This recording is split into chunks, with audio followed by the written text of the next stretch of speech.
Now in MIMO system what we have did, we have consider a control system जिसमें inputs हैं आपके U1 U2 up to UR तक and outputs हैं Y1 Y2 YM तक। Means जो input variables हैं हम लोग rth वैल्यू तक ले रहे हैं, जो output variables up to mth value तक ले रहे हैं, ठीक है। And the state variables x1 x2 up to xn mean nth variable तक हम स्टेट वेरिएबल्स को ले रहे हैं। So I have also written here what state variables are representing, they are representing the number of states।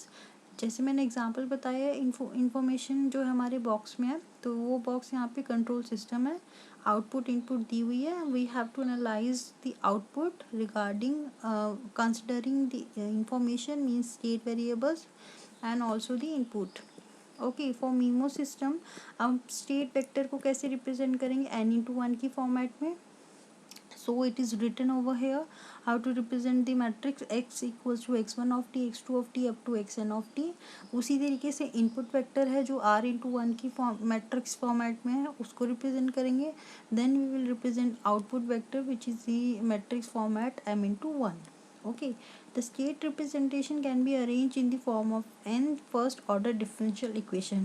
now what we are going to do is we are now find out the mathematical solution for state equation and the output equation। now how to do that, see, now we are differentiating the x1 of t with respect to time। तो उसको लिखेंगे कैसे, x1 of t equals to f1 means function of the variables x1 x2 xn u1 u2 ur of t। means her time हम state variables जो हमने लिए ना x1 x2 up to xn तक, उनको डिफ्रेंशिएट कर रहे हैं with respect to time and we are writing the equation with respect to the function and the variables which we have considered in the memo system। okay, and up to nth term तक करने के बाद हमारे पास final equation बनेगी x dot t equals to f means function of the variable x u t।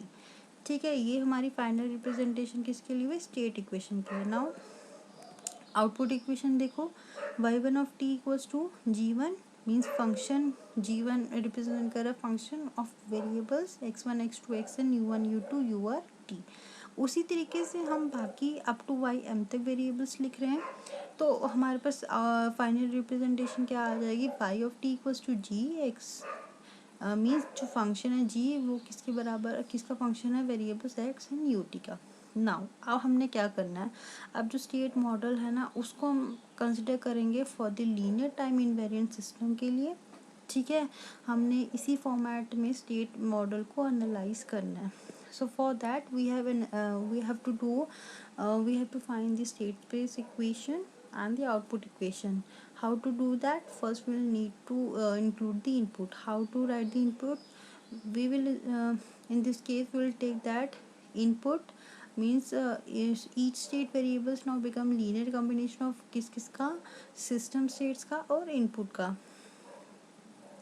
तो उसको लिखने का तरीका देखो, x1 इक्वल्स टू a11 x1 plus a12 x2 plus up to a1n xn plus b11 u1 plus b12 u2 plus b1r ur। उसी तरीके से हम x2 अप टू xn तक टर्म्स को रिप्रेजेंट करेंगे इन वेक्टर्स की फॉर्मेट में। जो हमने मीमो सिस्टम लिया वहाँ से ये वेरिएबल्स के नोटेशंस को हमने कंसिडर करा है। तो जो वेक्टर फॉर्म में मैट्रिक्स को लिखेंगे कैसे, जो अबव कंक्लूजन है उसको लिखने का तरीका देखो, x dot t equals to A x of t plus B u of t means हमारी इनपुट इक्वेशन बन गई, जहाँ where A represent the system matrix and B represent the output matrix, sorry input matrix. Okay, so we can write the elements of A and B also. A और B matrix को हम कैसे लिख सकते हैं, see on the screen, A is representing the n into n matrix which is defined as a n into n equals to a11 a12 up to a1n a21 a22 up to a2n and so on an1 an2 ann। okay, this is the way to represent the matrix A which is the n into n format। similarly we can represent the B matrix which is n into r format। here on the screen you can see that। now we have analyzed the input part, now it's time to analyze the output part। so output किस किस का combination है, input का और जो हमारी information है which is in the form of state variables, तो उनके combination से हम output निकालेंगे।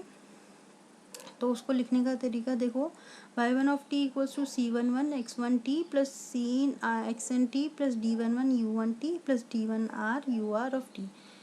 इसी तरीके से mth वैल्यू तक हमने y1 की वैल्यूज़ को लिखना है.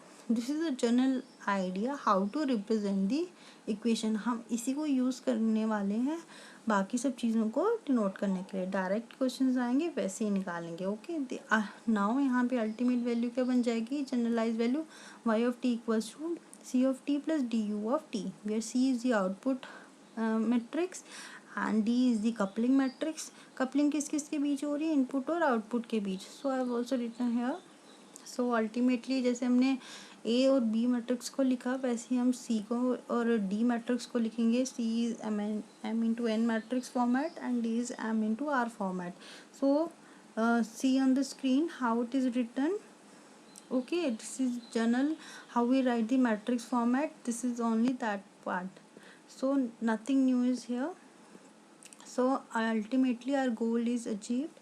We have analyzed the state model of linear time invariant system, which is given as x dot t equals to ax of t plus bu of t and y of t equals to cx of t plus du of t. First one is state equation and other one is output equation. Thus we can form this state space analysis for block diagram, for system, for signal flow graphs as well as. Thank you for watching this.